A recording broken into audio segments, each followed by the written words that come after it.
Hi guys, welcome and welcome to channel. நீங்கள் பார்த்துட்டு reels fine. நான் உங்கள் சிலர். இது எஃப்எஃப் வீடியோ கிடையாது, இது ஒரு தேங்கிங் வீடியோன்னு வச்சுக்கோங்களேன். எதுக்குன்னு கேட்குறீங்களா?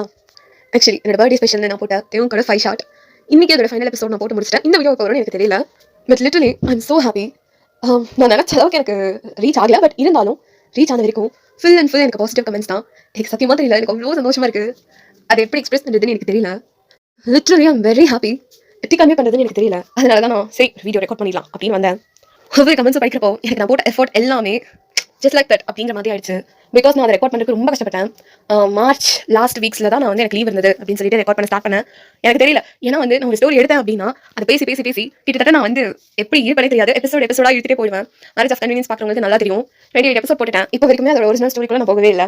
அந்த மாதிரி இதில் பண்ணிடக்கூடாது அப்படின்னு நான் ரொம்பவே உறுதியாக இருந்தேன். இது வந்து எஃப்எஃப் மட்டும் போட்டவே கூடாது, இதையுமே வந்து மேரேஜ் ஆஃப் கன்வீனியன்ஸ் மாதிரி ஸ்பாயில் பண்ணிடக்கூடாதுன்னு நான் வந்து ரொம்ப ஸ்ட்ரகிள் பண்ணி தான் அதை ரெக்கார்ட் பண்ண ஆரம்பிச்சேன். அதோட டியூரேஷன்லாம் பார்க்குறப்ப எனக்கு ஆச்சரியமா இருந்தது. ரொம்ப இந்த அளவுக்கு ரெக்கார்ட் பண்ணியிருக்கோமா அப்படின்னு. ஆல்ரெடி நான் பண்ணியிருக்கேன் 1 hour 45 minutes அந்த மாதிரிலாம் பண்ணியிருக்கேன். பட் அதெல்லாமே சம் டெக்னிக்கல் இஷ்யூஸ்னால என்னால் அப்லோட் பண்ண முடியாமல் போயிடுச்சு. நான் வந்து இப்போ கண்டினியூஸாக ஃபர்ஸ்ட் ஒரு 2 எபிசோட் ரெக்கார்ட் பண்ணிட்டேன். அதுக்கப்புறம் 3rd and 4th வந்து நான் ஒரே நாள் ரெக்கார்ட் பண்ணேன். தென் ஃபைனல் எபிசோட் இருக்கிறதுலே அதுதான் ஹைலைட்டு. 1 hour 38 minutes நினைக்கிறேன். மை காட், அதை நான் ரெக்கார்ட் பண்ணி முடிக்கிறதுல நான் பட்ட பாடு இருக்கே. சத்தியமாக எனக்கு தேம்பி உட்காந்து நான் எழுதிட்டு இருந்தேன். லிட்டரலி என்னால் கண்ட்ரோலே பண்ண முடியல. இப்போ சொல்கிறப்ப எனக்கு தடுமாறுது. அதில் அந்த அளவுக்கு இருக்கான்னு கேட்டீங்கன்னா எனக்கு இருக்கு. ஏன்னா நான் வந்து அவ்வளோ ஃபீல் பண்ணி எழுதின ஒரு ஸ்டோரி. அதை நான் பேசுகிறப்போ எனக்கு அவ்வளோ கஷ்டமா இருந்தது. நான் வந்து யோசிச்சேன், நம்ம வந்து பிரியா அப்படின்னு ஒரு கேரக்டர் கொண்டு வரமே. மோஸ்ட்டாக எல்லா ஸ்டோரியும் எனக்கு தான் இம்பார்ட்டன்ஸ் கொடுப்பாங்க. பட் அந்த ஸ்டோரி நீங்கள் எடுத்து பார்த்தீங்கன்னா it's completely based on Priya அப்படிங்கிற அந்த கேரக்டர் நோக்கி தான் அந்த ஸ்டோரி ஃபுல்லாகவே போயிருக்கும். தேவங்க ரொம்ப அழக விட்டுருப்பேன், பிரியாவை ரொம்ப அழக விட்டுருப்பேன். ஜேகே ஜெமின் எல்லாம் ரொம்ப ஃப்ரஸ்ட்ரேட் ஆகிற மாதிரி இருந்திருக்கும். அந்த எஃப்எஃப் ஸ்டார்டிங்கில் ஒரு 3 எபிசோட் 4 எபிசோட் வரைக்கும் நிறைய பேர் சொன்னது ஒயன் பாவம். வந்து என்னதான் ஃபர்ஸ்ட் லவ் இருந்தாலும் இப்போ ஒயன் கூட வந்து ஒரு ஃபேக்கான லைஃப் வாழ்றது ரொம்ப தப்பு, ஒயனுக்கு வந்து அவர் பண்ணுற துரோகம் அப்படின்னு சொன்னாங்க. எனக்கு அதை கேட்குறப்போ ஐயோ அப்படின்னு ஒரு மாதிரி திகிலாக தான் இருந்துச்சு. நான் வந்து அந்த ஸ்டோரி ரெக்கார்ட் பண்ணி முடிச்ச உடனே நான் வந்து அதை ஃபீல் பண்ணேன். என்னடா நம்ம ஒயனை விட நம்ம பிரியாவுக்கு அதிகமாக இம்பார்ட்டன்ஸ் கொடுத்துருக்கோமே. இதை கேட்டுட்டு ஆடியன்ஸோட ரியாக்ஷன் எப்படி இருக்கும், நம்ம வந்து பண்ணுறது கரெக்டு தானா அப்படிங்கிற மாதிரி ஒரு டவுட் வந்து. ஆக்சுவலி இந்த ஸ்டோரி நான் எழுதி ரொம்ப நாள் ஆயிடுச்சு. இதில் வந்து நான் செட் பண்ணது பார்த்தீங்கன்னா ஃபர்ஸ்ட்ல ஒரு கேரக்டர், வைஃப் ஒரு கேரக்டர். அந்த 2 கேரக்டர்ல ஹீரோ யார் கூட சேரணும் சேரக்கூடாதா எல்லாத்தையுமே வந்து நான் ஸ்டார்டிங்லேயே டிசைட் பண்ணிட்டேன். பட் என்ன அப்படின்னா எந்த கேரக்டருக்கு யார் போட்டோம்னு எனக்கு கன்ஃபியூஷனாக இருந்துச்சு. அதாவது ஃபர்ஸ்ட்ல அதாவது பிரியோட கேரக்டர்ல வயனை போட்டுட்டு வயனோட கேரக்டர் அதாவது வைஃப் கேரக்டர்ல வேற ஒரு சம்திங் ஏதோ ஒரு நேம் வச்சலாம் அப்படின்னு தான் நான் வந்து டிசைட் பண்ணேன். ஆனால் அப்போ வந்து எனக்கு தோணுது வயனை வந்து பிரிச்சு விட்டு பார்க்குறவங்களை அழக விடக்கூடாது அப்படிங்கிற ஒரு ரீசன் நான் வந்து வயனட்டையோட ஒய்ஃபா வந்து போட்டேன். அந்த பிரியா அப்படிங்கிற கேரக்டருக்கு வந்து என்ன பேர் வைக்கிறதுன்னு எனக்கு தெரியல. எனக்கு வந்து இந்த கேரக்டருக்கு என்ன பேர் வைக்கிறது அப்படின்னு சொல்லிட்டு எனக்கு மைண்ட்ல வரவே இல்லை. ரொம்ப கஷ்டமாச்சு. ஏன்னா நான் எழுதுறப்போ வந்து எழுதுனது நான் வந்து ஃப்ராங்கா சொல்றேன், எந்த ஒரு ஸ்டோரி எழுதினாலும் நான் சொன்ன மாதிரி என்ன வச்சு தான் எழுதுவேன். என்னோட லைஃப்ல என்ன நடக்குதோ அதை வச்சு மட்டும் தான் எழுதுவேன். அதுக்கு கேட்கக்கூடாது இந்த மாதிரி ஒரு லவ் ஸ்டோரி, அது உங்களோட லவ் ஸ்டோரியான்னு கேட்கக்கூடாது. நம்ம லைஃப்ல அதெல்லாம் கிடையாது. இருக்கு, பட் அது உங்களுக்கு தெரியும். மற்றபடி வேற எந்த லெஜெண்டரி லவ் ஸ்டோரியும் என் லைஃப்ல கிடையாது. அது கம்ப்ளீட்லி இமேஜினேஷன் தான். அந்த மாதிரி எல்லாம் ஒரு லவ் கிடைக்காதா அப்படின்னு வேணா நான் யோசிச்சிருக்கேன். அது உண்மை, நான் ஒத்துக்கிறேன். அந்த மாதிரி தான் நான் வந்து கிரியேட் பண்ணேன். ஸோ நான் வந்து அந்த ஸ்டோரி எழுதுறப்போ என்ன வச்சு எழுதுறேன். ஸோ நம்ம எதுக்காக வேற ஒரு பேர் வைக்கணும் அப்படின்னு சொல்லிட்டு நான் வந்து என்னோட நேமே யூஸ் பண்ணிட்டேன். இது வந்து நான் ஒப்பீனியன் கேட்டுக்கணும், நான் கேட்கல. நான் என் ஃப்ரெண்ட் கிட்ட வந்து இந்த ஸ்டோரி சொன்னப்ப அவள் ஓகே, என்னோட ஃப்ரெண்டு நான் சொல்கிறேன். அது வந்து நீங்கள் எஃப்எஃப் கேட்குறீங்கன்னா உங்களுக்கு தெரியும், பங்டன் ட்ரீம் டைரிஸ் அந்த சேனலோட அட்மின் டஸ்கி ரோஸ், அவங்க தான் என்னோட ஃப்ரெண்டு. அவகிட்ட நான் இந்த ஸ்டோரி சொன்னப்போ அவன் என்ன சொன்னா, ஸ்டோரி சூப்பராக இருக்கா, இது நீ இப்படியே போடு. ஆக்சுவலி நான் அப்போ வச்ச எண்டிங் என்ன அப்படின்னு பார்த்தீங்கன்னா அப்படியே வந்து இதே மாதிரி தான். அவன் எங்கேயோ காணாமல் போயிடுவா. ஒயினும் டேவும் அதுக்கப்புறம் சேர்ந்து வர மாதிரி இருக்கும். ஹஸ்பண்ட் அண்ட் ஒய்ஃபாக இருக்க மாட்டாங்க. பட் ஸ்டில் டே வந்து ஜேவியும் ஒயினும் ஒரே மாதிரி தான் பார்த்துக்குவான். ஒயனும் வந்து ஜஸ்ட் ஜேக்கு அம்மாவா, டேக்கு ஒரு ஃப்ரெண்டா, அப்படி அவரோட லைஃப் வந்து அப்படியே போகிற மாதிரி நான் வந்து முடிச்சேன். பட் அது எனக்கு பெருசாக சாட்டிஸ்ஃபைட் ஆகலை. ஏன்னா நானும் ஒரு எண்டிங் கொடுத்து கஷ்டப்பட வேண்டாம் அப்படின்னு சொல்லிட்டு தான் நான் அந்த ஆடியன்ஸ் ஆனால் உங்ககிட்ட விட்டுட்டேன். நான் ஆக்சுவலி அதை சொல்லியிருக்கணும். ஆனால் அன்னைக்கு அந்த எபிசோட் நான் பேசி முடிச்சதுமே எனக்கு பயங்கரமாக திணற ஆரம்பிச்சிருச்சு. என்னால் பேசவே முடியல. பயங்கர அழுதுகிட்டே நான் வந்து அதுக்கப்புறம் என்னால் முடியல. எனக்கு ஒரு மாதிரி ஆயிடுச்சு, பர்ஸ்ட் ஆயிட்டேன். அதனால நான் வந்து அதை சொல்லலை, நான் சொல்லியிருக்கணும். அதனால நான் இந்த வீடியோவில் சொல்கிறேன். ஃபேவரட் லவ்வோட கிளைமாக்ஸ் எண்டிங் வந்து ஃபுல் அண்ட் ஃபுல் பார்க்குற உங்களோட சாய்ஸ் தான். நீங்கள் வந்து எப்படி நினைக்கிறீங்களோ அப்படி எடுத்துக்கோங்க அந்த எண்டிங்கை. உங்களுக்கு டே வந்து வயன் கூட தான் சேர்ந்து வாழணும், அதுதான் கரெக்ட் அப்படின்னு உங்களுக்கு தோணுச்சு அப்படின்னா நீங்கள் வந்து பிரியா போயிட்டா. ஸோ இதுக்கப்புறம் டேயோட லைஃப்ல திரும்ப வரமாட்டான். அதுக்கப்புறம் எப்படி இருந்தாலும் டே வந்து ஒயனோட லைஃப்பை லீட் பண்ணி தான் ஆகணும். இப்போ ஒயனுக்குமே உண்மை தெரிஞ்சிச்சு இல்லையா? ஸோ அவங்க பேச ஆரம்பிச்சாங்க அப்படின்னா மேபி டே மூவ் ஆகி அவங்களோட லைஃப் வந்து நார்மலாக போகலாம். இது ஒரு எண்டிங். இல்லை டே வந்து பிரியாக்காக ரொம்ப கஷ்டப்பட்டுட்டான், ஸோ பிரியா கூட தான் இருக்கணும், அதுதான் கரெக்ட் அப்படின்னு நீங்கள் நினச்சிங்கன்னா, இது வந்து நான் தெளிவாக சொல்கிறேன், நீங்கள் நினச்சிங்கன்னா மட்டும் அப்படிங்கிறவங்க மேபி அவன் அகெயின் ஒயனோட ஹெல்ப் மூலியமாக அவளை தேடி போகலாம். அதை அக்செப்ட் பண்ணுறதா தான் பண்ணலாம், அது உங்களோட விருப்பம். ஸோ எண்டிங் அவ்வளோதான்டா, அது கம்ப்ளீட்டாக உங்களோட விருப்பத்தில் நான் விட்டுட்டேன். ஸோ ஃபைனலாக என்ன சொல்ல வரேன்னா, எனக்கு நான் எக்ஸ்பெக்ட் பண்ணதை விட ஓகே கண்டிப்பாக நல்ல ரிவ்யூ கொடுத்துருக்காங்க. நல்லா பெருசாக டைப் பண்ணி அந்த கமெண்ட்ஸ் இருக்கிறோம், அதை பார்த்து படிக்கிறப்போ இருக்குமே ஒரு சந்தோஷம், அதை வார்த்தையால் எக்ஸ்பிரஸ் பண்ணவே முடியாது. ஒரு ஒரு ஆத்தரா ஒரு ஸ்டோரி சொல்றவங்களா நீங்க யோசிச்சு பாத்தீங்கன்னா எனக்கு அவ்வளோ சந்தோஷமா இருக்கும். இன்னைக்கு நான் அந்த கமெண்ட்ஸ் படிக்கிறப்ப எனக்கு அப்படியே ஒரு மாதிரி சொல்லவே முடியாது. வைக்க மாதிரி கொஞ்சம் சிரிச்சிட்டு இருந்தேன்.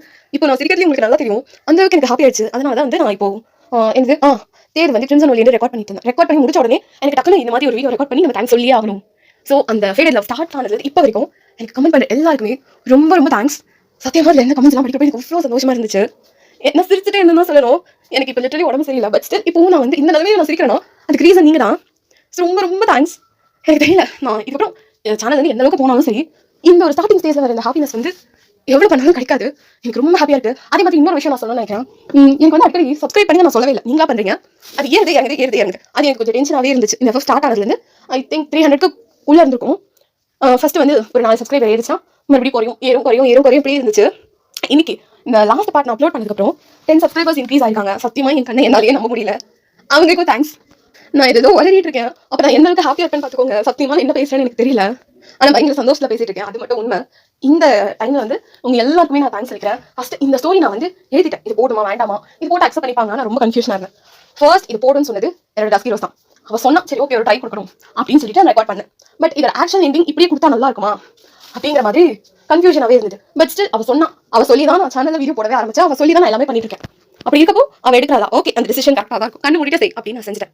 அண்ட் பிரியாவோட கேரக்டருக்கு அந்த நேம் தான் நான் வைக்கணும், அந்த நேம் வச்சா ஏதாவது ப்ராப்ளம் வருமா அப்படின்னு நான் யோசிச்சுட்டு இருந்தப்போ என் மின்சி அவதான் எனக்கு ஐடியா கொடுத்தா. அடவே எங்க அந்நியாரே பாத்துக்கலாம் அதெல்லாம் என்ன இருக்கு அப்படின்னு சொல்லிட்டு அவ சொல்லதான் நான் வந்து பிரியா அப்படின்னு நேம் வச்சேன். இல்லைன்னா நான் இன்னும் யோசிச்சிட்டே தான் இருந்திருப்பேன். ஒழுங்கா எதுவுமே நான் பண்ணிருக்க மாட்டேன். அதுக்கு ரீசன் அவதான். ஸோ மின்சி உனக்குமே தேங்க்ஸ். அவதான் எப்பவுமே வந்து என்கிட்ட சொல்லிட்டே இருப்பா, என்ன மோட்டிவேட் பண்ணிட்டே இருப்பா. அண்ணி அது பண்ணுங்க, அண்ணி இது பண்ணுங்க அப்படி இப்படின்னு. நான் வந்து எப்பெல்லாம் டயர்ட் ஆகணும் அப்பெல்லாம் எனக்கு வந்து பூஸ்ட் பண்ணிட்டே இருப்பா. நிறைய கமெண்ட்ஸ் படிச்சு நான் சிரிச்சிட்டே இருப்பேன். அடிக்கடி நான் சொல்லுவேன் இந்த மாதிரி எல்லாம் இருக்குடா அப்படின்னு சொல்றப்பெல்லாம் எனக்கு வந்து எப்பவுமே ஒரு கூட ஒரு பார்ட்னரா நிறைய பேசுவா, நிறைய அட்வைஸ் பண்ணுவா. அவ வயசுக்கும் பேசுறதுக்கும் சம்பந்தமே இருக்காது, அந்த அளவுக்கு பேசுவா. எனக்கு கிடைச்ச குட்டி தங்கச்சி. இல்ல நான் தென்னாரு அதான் கரெக்டா இருக்கும் அப்படி சொன்னாதான் அவ வந்து சந்தோஷப்படுவா. ஆனா அவளே அப்பப்போ மாத்தி தான் கூப்பிடுவா. அதே மாதிரி இந்த சேனல் வந்து எனக்கு இது மூலியமா நிறைய சிஸ்டர் கிடைச்சிருக்காங்க. எனக்கு வந்து சொன்ன மாதிரி பெண் குழந்தைங்கன்னா ரொம்ப பிடிக்கும். எனக்கு தங்கச்சி இல்லையா நல்லா ஃபீல் பண்ணாதனாலே கிடையாது.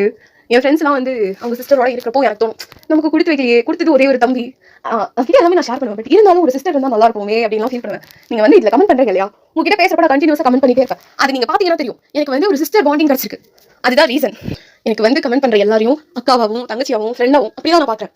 நீங்க அப்படி பாக்குறீங்களான்னு எனக்கு தெரியாது. பட் ஸ்டில் நான் அப்படிதான் பாக்குறேன். ஸோ எனக்கு வந்து என்னோட சிஸ்டர் கிட்டயோ இல்லை என்னோட ஃப்ரெண்ட் கிட்டயோ இன்ட்ராக்ட் பண்ற மாதிரி தான் இருக்கும். உங்களுக்கு அது பிடிச்சிருக்கான்னு எனக்கு தெரியல. நான் ஏதாவது பைத்தியக்காரத்தனமா பேசிட்டு இருக்கேன்னா தயவு செஞ்சு அதையும் சொல்லிடுங்க. ஏன்னா நான் பேச ஆரம்பிச்சேன்னா நான் என்ன பேசுறேன்னு எனக்கு தெரியாது. இவ்வளவுதான் எனக்கு இருக்கிறது. ஸோ நான் சொல்லிட்டேன். ஸோ எல்லா அக்காவுக்கும் தங்கச்சிக்கும் தேங்க்ஸ். நான் தேங்க்ஸ் சொல்லணும்னா லிஸ்ட் பெருசா போகிட்டே இருக்கும். ஆனா வந்து இந்த ஸ்டோரியில் நான் இப்போ வரைக்கும் நான் தேங்க்ஸ் சொன்னேன். ஃபர்ஸ்ட் அவங்க எல்லாருக்குமே சாரி சொல்லிக்கிறேன்.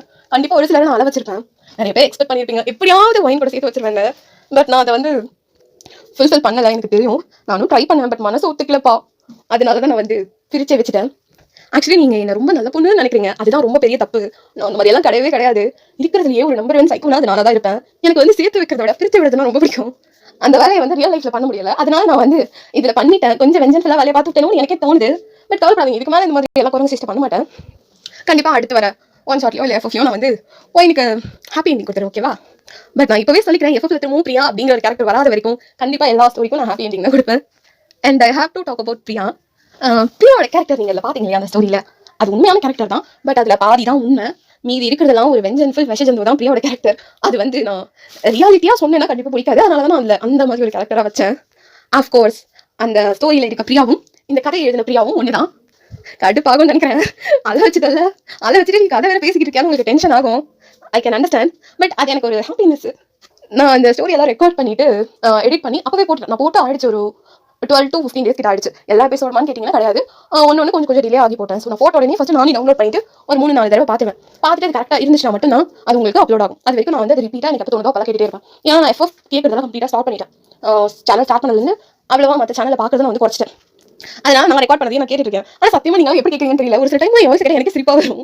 ஆனால் கேட்குறவங்களுக்குலாம் வந்து சத்தியமா சொல்ற மாதிரி அவார்டு தான் நான் கொடுக்கணும். எனக்கு ஒரு சில டைம்ல பயங்கரமா சிரிப்பு தான் வருது. கண்ட்ரோல் பண்ணிட்டு கேட்குறேன். நீங்களும் உண்மையாவே பெரிய ஆளுங்க தான்ப்பா.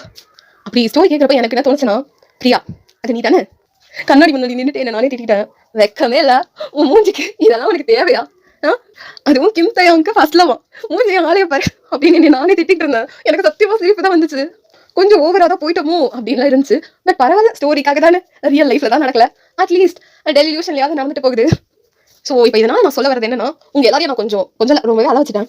அதனால வந்து நான் கூடிய சீக்கிரத்திலேயே இந்த மாதிரி எல்லாம் இல்லாமல் அழுகாட்சி அப்படிங்கிற ஒரு விஷயமே இல்லாமல் ஃபுல் அண்ட் ஃபுல் ஃபன்னாக ஜாலியாக சிரிச்சிட்டே இருக்க மாதிரி எஃப்எஃப் போகலாம் முடிவெடுத்திருக்கேன்.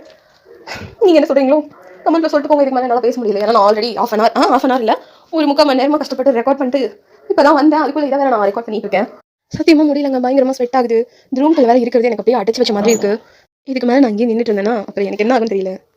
என் பாட்டி வேறு வெளியே வந்து கத்தி என்ன கூப்பிட்டு இருக்காங்க. சரிப்பா, இதுக்கு மேலே நான் பேசி உங்கள் டைம் வேஸ்ட் பண்ண விரும்பல. அதுவும் இல்லாமல் எனக்கு வந்து 4 o'clock ஒரு வெபினார் இருக்குது. நான் போய் மீட்டிங் வேறு அட்டென்ட் பண்ணணும். ஓகே, நான் கிளம்புறேன். இப்படிக்கு உங்கள் விடைபெறுவது உங்கள் ட்ரீம்ஸ் ஆஃப் என். பாய், வரடா.